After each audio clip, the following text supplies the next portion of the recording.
தமிழ்நாட்டின் மிக உயரமான நீர்வீழ்ச்சியின் பெயர் தெரியுமா? அதுதான் எலிவால் அருவி. தேனி மாவட்டத்தில் இருக்கக்கூடிய எலிவால் அருவி தாங்க அது. இந்த அருவி தடை செய்யப்பட்ட பகுதியாகும். இதனுடைய இன்னொரு பெயர் தான் தலையார் அருவி. இதனுடைய மொத்த உயரம் அப்படின்னு பார்த்தோம்னா 297 மீட்டரும், அடிகள் பிரகாரம் சொல்லணும்னா 974 அடி உயரமும் இருக்குது.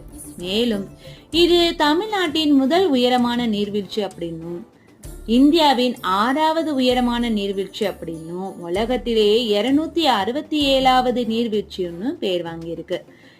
உங்களுக்கு பிடிச்சிருந்தா சப்ஸ்கிரைப் பண்ணுங்க, மறக்காம மத்தவங்களுக்கு தெரிஞ்சுக்கணும்னா ஷேர் பண்ணுங்க. தமிழ்நாட்டின் மிக உயரமான நீர்வீழ்ச்சியின் பெயர் தெரியுமா? அதுதான் எலிவால் அருவி. தேனி மாவட்டத்தில் இருக்கக்கூடிய எலிவால் அருவி தாங்க அது.